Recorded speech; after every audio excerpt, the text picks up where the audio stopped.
कैसे हैं आप। मैं गौरव स्वागत करता हूं आप सबों का आपके चैनल AEPS पर।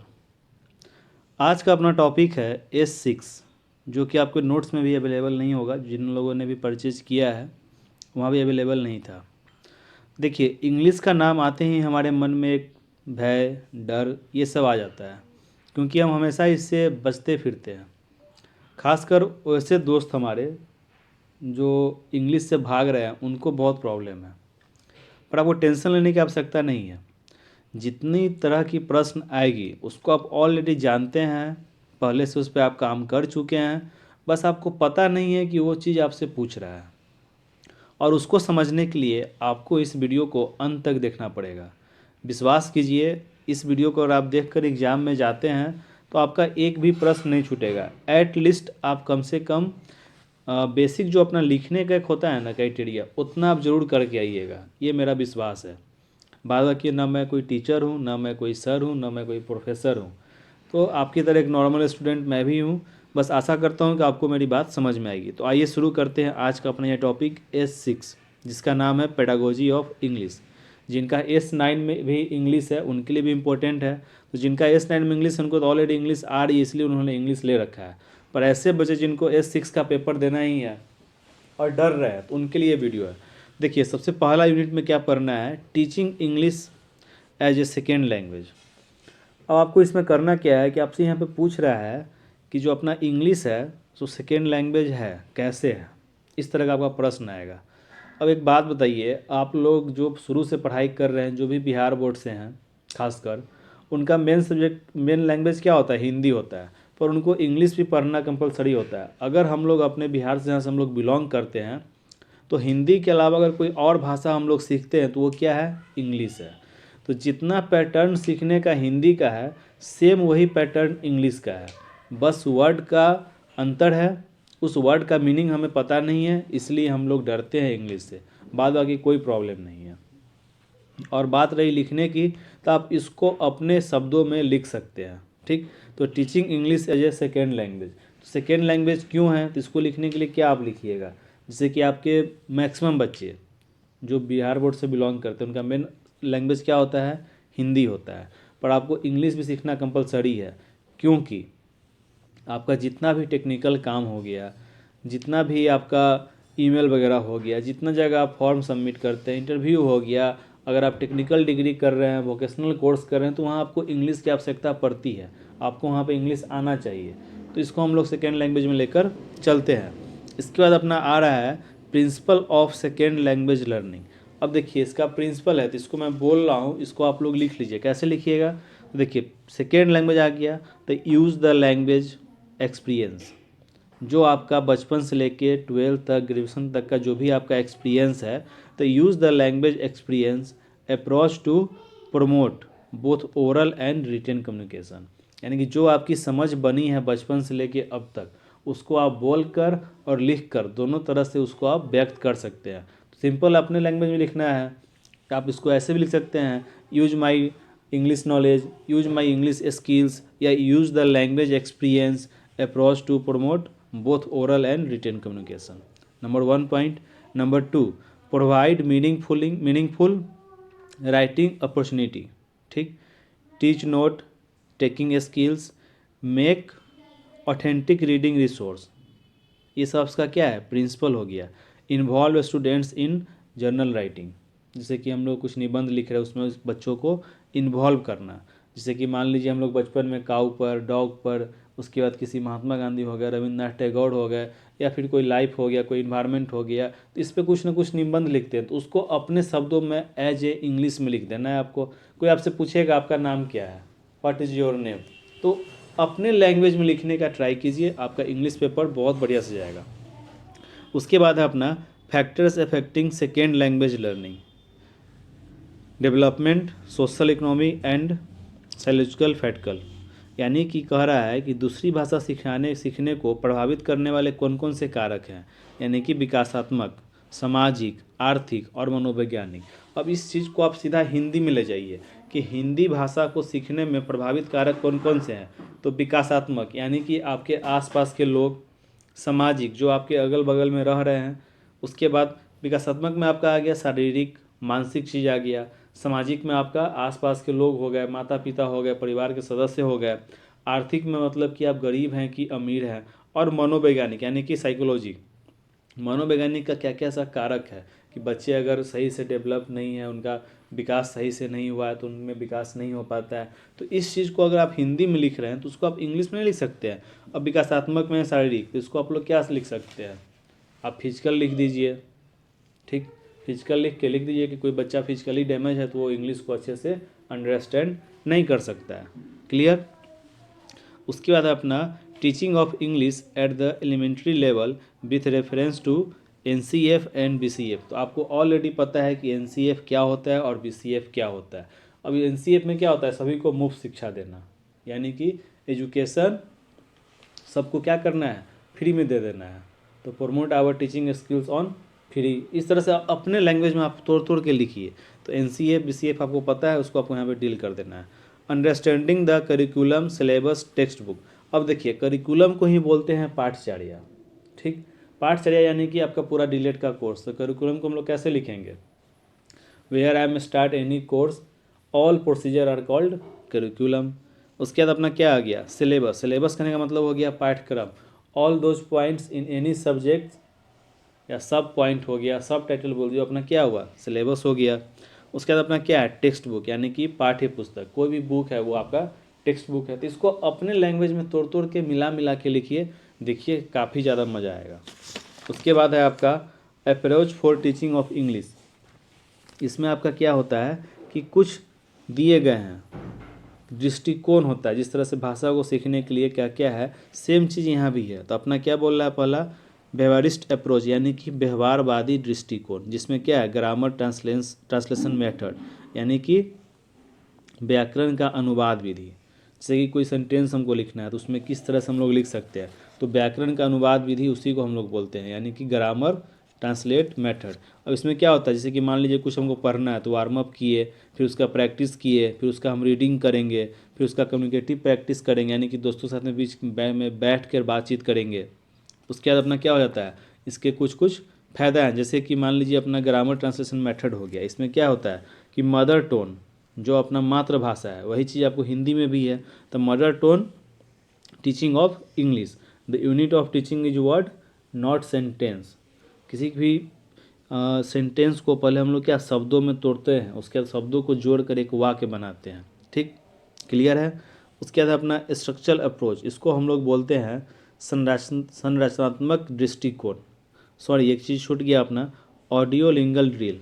इसका मतलब होता है ऑडियो भाषाई कवयाद या ऑडियो, मतलब कि बात को सुनकर।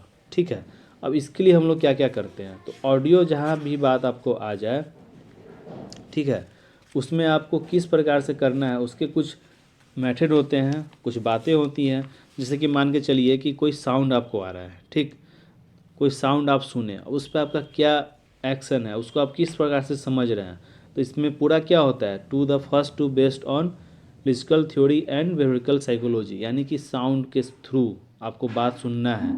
एक concept of meaning of word, कोई भी साइन आ रहा है, जैसे कि मान लीजिए म्यूजिक बजा, गिटार बजा, तो साइन किस चीज़ का है, तो गिटार का है। तो एक concept of meaning of word, मान लीजिए आपको एक चार्ट दिखाया गया और बोला गया राइट ए स्टोरी, या फिर आपको उस पर स्टोरी सुनाया गया, तो सारा कुछ इस किस्म के अंदर में आ जाता है, इसी के अंदर में आ जाता है। क्लियर है। तो इसको आपको तोड़ तोड़ के लिखते रहना है। इसमें आपका इसका कुछ कैरेक्टरिस्टिक्स होता है, ठीक है, जैसे कि आपका हो गया language learning is habit information. ठीक, drills are use to teach structural pattern. Structural pattern कहने का मतलब हो गया आपका संरचनात्मक दृष्टिकोण। क्लियर है। वोकाबुलरी हो गया अपना, हम लोग शब्द को सुनते हैं। सही, कोई टीचर गया बोला कुछ हम लोग को पढ़ा रहा है, मान लीजिए कि हम लोग कुछ पढ़ रहे हैं, ठीक, नोन पढ़ रहे हैं, मान लीजिए हम कुछ वर्ड पढ़ रहे हैं, तो उसमें आपको कोई बोल दिया what do you know about anything, तो नो का अर्थ आपको पता नहीं है, तो अपना क्या बन गया, एक वोकाबुलरी, एक अपना शब्द बन गया। ठीक, audio visual aids are used. उसके बाद अपना major focus on pronunciation. Audio का अपना मेन फोकस क्या होता है कि आप शब्द का उच्चारण कितनी अच्छी तरह से करते हैं।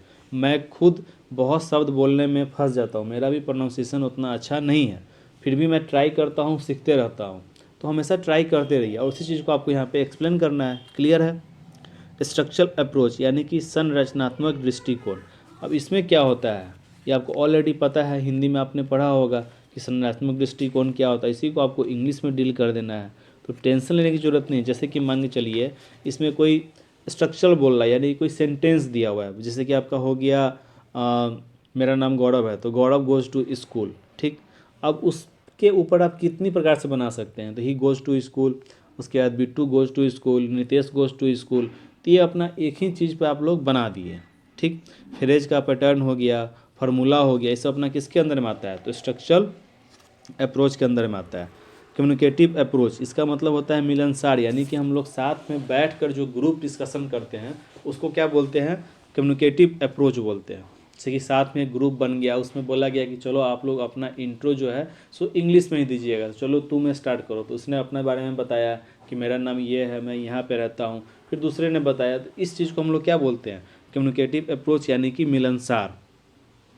कंगेटिव अप्रोच यानी कि संज्ञात्मक अप्रोच, ठीक। उसके बाद है अपना कंस्ट्रीब्यूजिट अप्रोच, यानी कि इसका मतलब हो गया निर्माणवादी दृष्टिकोण। अब इसमें क्या होता है, इसमें आपको निर्माणवादी यानी किसी भी चीज़ का आप किस प्रकार से सोच के उसमें क्या आप कर रहे हैं। जैसे कि आपका मान के चलिए कोई एक्टिविटी में इन्वॉल्व कराना हो गया, बच्चों को इन्वायरमेंट के साथ में डिमोक्रेटिव यानी कि उसका जोड़ना हो गया, किसी फील्ड में हम ले गए, ट्रिप पर ले गए, फिल्म दिखाने लगे, यानी कि कोई चीज़ दिखाकर, निर्माणवादी मतलब कि दिखाकर उसको हम उस चीज़ को हम सिखा रहे हैं। क्लास में डिस्कशन करा दिए हैं, कोई फिल्म दिखा दिए, किसी प्रोजेक्ट पे रिसर्च करा दिए, तो ये सारा अपना आ जाता है इस अप्रोच के अंदर में। क्लियर है, चलिए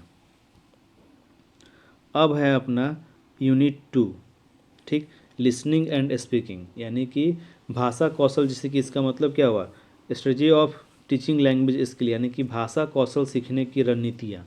तो लिसनिंग एंड स्पीकिंग, सुनना और बोलना। तो देखिए किसी भी लैंग्वेज को सीखने के लिए 4 चीज़ चाहिए, सुनना, बोलना, पढ़ना और लिखना। यही 4 चीज़ आपको इस इंग्लिश में भी पढ़ना है, इंग्लिश पेडागोजी में भी पढ़ना है।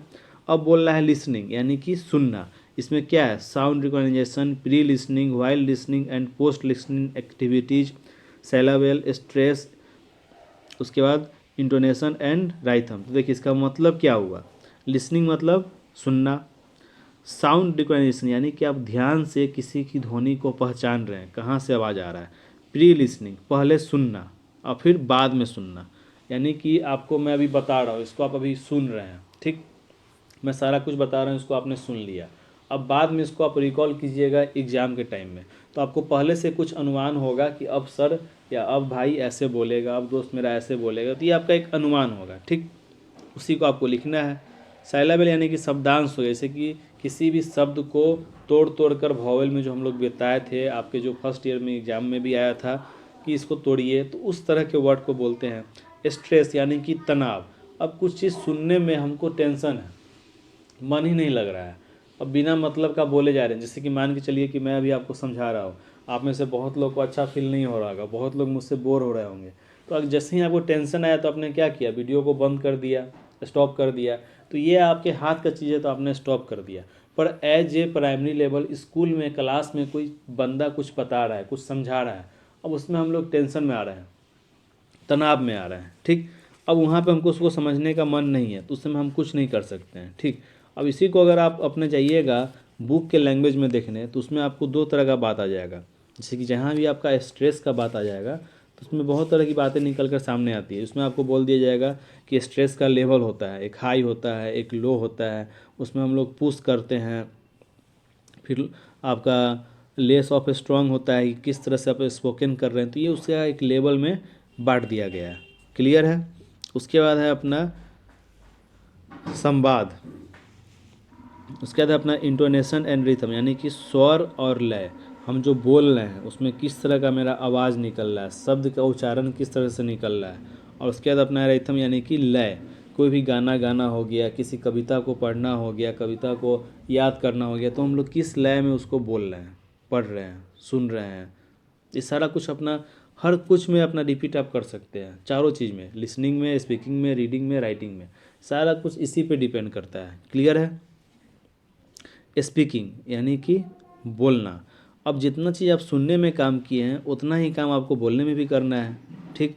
अब आपको बोलना है, कोई आपको बोल दिया चलो कुछ पढ़ के दिखाओ, तो रीडिंग ए पोएम यानी कोई कविता को पढ़ना, उसके बाद अपना क्या आ गया, प्रैक्टिस डायलॉग बोलना, कोई संवाद बोलना, वार्तालाप में भाग लेना, नमस्कार करना, सवाल पूछना, ये सारे इसके क्या हो गए, इसको आप मान सकते हैं इसका एक पार्ट हुआ, स्पीकिंग का एक पार्ट हुआ, सिखाने में, हमको सीखने सिखाने में मदद होता है। Tools and techniques for assessment. Assessment करने का मतलब हो गया मूल्यांकन। अब जैसे आपको मूल्यांकन का बात सामने में आ गया तो आपको ऑलरेडी पता है कि मूल्यांकन क्या होता है, उसको आप नहीं लिख पाइएगा।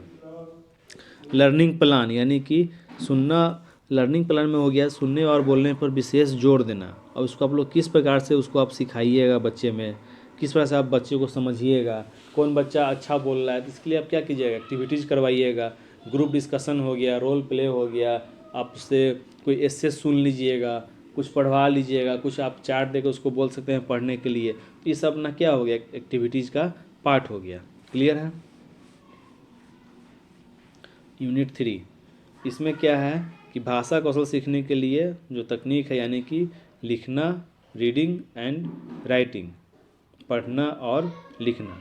अब रीडिंग में क्या होता है कि जैसे कि मैं अभी हूँ एक सुर में पढ़ते जा रहा हूँ, तो पहला क्या है अपना साइलेंट। साइलेंट यानी कि आप देखते हुएगा, आपको कुछ पढ़ना होता होगा नोट्स वगैरह, अब आप सीनियर हो चुके हैं तो आप चुपचाप पढ़ते होइएगा, एकदम ईजिली अपने मन में पढ़ रहे हैं। कोई बच्चा है उसको कुछ याद करना है तो जोर जोर से लाउडली पढ़ेगा, तो उस चीज़ को आपको यहाँ पे लिखना है।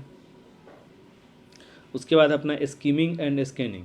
स्कीमिंग करने का मतलब हो गया कि आप किसी भी चीज़ को एक सुर में पढ़ रहे हैं, डायरेक्ट आप रीडिंग दे रहे हैं, ठीक, कहीं रुक नहीं रहे, आप डायरेक्ट पढ़ते जा रहे हैं, ठीक है। अब उस चीज़ को आपने पढ़ लिया, मान के चलिए कि आपने किसी एक चीज़ को पढ़ लिया, ठीक है, आपने रीडिंग के किसी एक पैटर्न को पढ़ लिया, ठीक, अब उसको आपने स्टार्टिंग से स्टार्ट किया और अंतिम तक पढ़ लिया। अब बात आता है अपना scanning.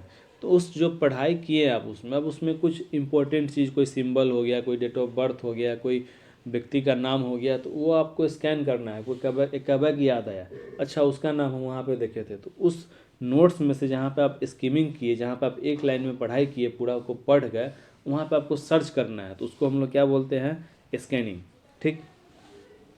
Pre reading, while reading and post reading, यानी कि पहले पढ़ना, बाद में पढ़ना, और प्री रीडिंग, इसमें पूर्व पढ़ना और पढ़ने के बाद पढ़ना।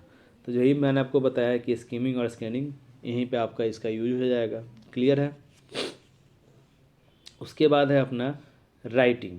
राइटिंग में अपना क्या आ जाता है कि कंट्रोल एंड गाइड राइटिंग, यानी कि नियंत्रित और निर्देशित लेखन। अब राइटिंग लिखने का बहुत तरह का पैटर्न होता है, आप देखिए कि बहुत कुछ, कार्ड होता है, ईमेल होता है, एस्से होता है, लेटर होता है, डायरी होता है, बहुत कुछ होता है। तो उसको आप किस प्रकार से लिखते हैं, हर कुछ का लिखने का एक अपना अपना पैटर्न होता है। क्लियर। तो पहला क्या है अपना poster, notice, description of palace, person and thing. तो कैसे लिखिएगा, इस स्टेप को आपको पूछेगा, तो आपको फर्स्ट एट ऑल लगा कर सारा कुछ स्टेप बाय स्टेप लिख देना है। उसके बाद अपना ऐड आर्ट की लिस्ट में क्या देखते हैं, जैसे कि मान के चलिए कि अभी आपका भाजपा चल रहा था, तो अब की बार किसकी सरकार, तो भाजपा की सरकार। तो इस तरह से अपना क्या हो गया, एक स्लोगन बन गया, ठीक। आर्टिकल अपना हो गया, किसी को लेटर देना हो गया, माइंड मैप हो गया, ड्राफ्टिंग। ड्राफ्टिंग करने का मतलब हो गया कि किसी भी चीज़ को लिखने के लिए आप एक डायरेक्शन, यानी कि आप एक पैटर्न बना दिए, किसी पैटर्न में पहले कॉर्नर पे 2 लिखना है, फिर नीचे में डेट लिखना है, तो उसका आप एक वे दे दिए, उसको आप ड्राफ्ट कर दिए, उसको आपको एक्सप्लेन करना है। फ्री राइटिंग, यानी कि बिना टेंशन का आपको लिखना, जैसे कि आप किसी को अपना डायरी लिख रहे हैं, तो आप उसको डायरी को आप लिख रहे हैं, उसको आप खुद पढ़िएगा, तो उसमें आपको टेंशन नहीं है सजाने की, आप स्वतंत्र होकर उस चीज़ को लिख सकते हैं। ईमेल किसी को भेजना है, यानी कि पर्सनल चीज़ अपना हो गया, ठीक। लर्निंग प्लान, यहाँ भी आपको असेसमेंट करना है। असेसमेंट करने के लिए आप ऐसे लिखवा सकते हैं, ऐसे सुन सकते हैं, तो जितना काम आप सब उसी चीज़ को घुमा घुमा के आपको लिखते रहना है। क्लियर है। बस 2 चीज़ याद रखिएगा, एनसीएफ और बीसीएफ को एक बार हिंदी में आपको पता ही है, उसको एक बार इंग्लिश में लिखने का घर पे ट्राई कीजिएगा। क्लियर। अब यूनिट 4 है अपना teaching vocabulary and grammar in context, यानी कि शब्दावली और व्याकरण के संदर्भ में शिक्षण, ठीक। अब इसमें क्या है कि आपका कितना वर्ड पे पकड़ है, पार्ट्स ऑफ स्पीच का आपको ज्ञान है कि नहीं, आपको ग्रामर का ज्ञान है कि नहीं, फुल स्टॉप पे क्या करना है, कॉमा पे क्या करना है, किसी भी वर्ड को कैसे पढ़ना है, पजल कैसे होता है, प्रोनाउंसिएशन कैसे करना है, तो ये सारे चीज़ को आपको यहाँ पे बताना है और एक्सप्लेन करना है। और विशेषतर जो मेन ये कीवर्ड हो गए, इतना आप समझ के अगर आप एग्ज़ाम में जा रहे हैं तो आपका एक बेसिक आइडिया है, आप 35 मार्क्स के एग्ज़ाम में ईजिली सारे क्वेश्चन को आप डील कर सकते हैं। अब जिनको चाहिए कि नहीं हम कुछ बेस्ट पॉइंट, कोई मनोवैज्ञानिक का नाम, तो उसके लिए आप सभी लोगों के पास में गाइड ऑलरेडी है, तो कुछ नाम आप वहाँ से देख सकते हैं। अब किसी को करना है कि नहीं हमको NCF BCF हमको इंग्लिश में भी रटना है, तो आपके गाइड में ऑलरेडी अवेलेबल है। या तो आप उसको समझ के अपने लैंग्वेज में लिखिए, या तो उसको रट कर वहाँ से लिखिए, तो सारे कुछ आपके ऊपर में। तो ये था अपना S6 का। बहुत जल्द आपका ये कंप्लीट हो जाएगा। अब 3 वीडियोज और अपना बच गया, S7 S8 और S9। S9 में थोड़ा लफड़ा है क्योंकि सभी लोगों का अलग अलग सब्जेक्ट है, फिर भी मैं ट्राई करता हूँ। उसके बाद अपना इसके अलावा और आपका कोई टेंशन लेने की ज़रूरत नहीं है। अगर वीडियो सही लगा हो तो फिर लाइक करें, शेयर करें, सब्सक्राइब करें। और एक बात ध्यान रखें, हमारा सफ़र यहीं पे बंद नहीं होगा। हम सभी लोग साथ में मिलकर, आप भी हमारे फ्रेंड हैं और मैं भी आपका फ्रेंड हूँ, साथ में मिलकर फिर हम लोग सीटेट की ओर फोकस करेंगे। आप में से बहुत लोग होंगे जो अपेयरिंग कैंडिडेट होंगे और उन्होंने फिल भी किया होगा सीटेट का पेपर, तो साथ में मिलकर उसको भी प्रिपेयर करेंगे। 31 जनवरी को पेपर है। चलिए, अगर वीडियो सही लगा हो तो लाइक करें, शेयर करें, सब्सक्राइब करें और बेल आइकन पर क्लिक करें ताकि सारी रेगुलर अपडेट मिलती रहे। धन्यवाद।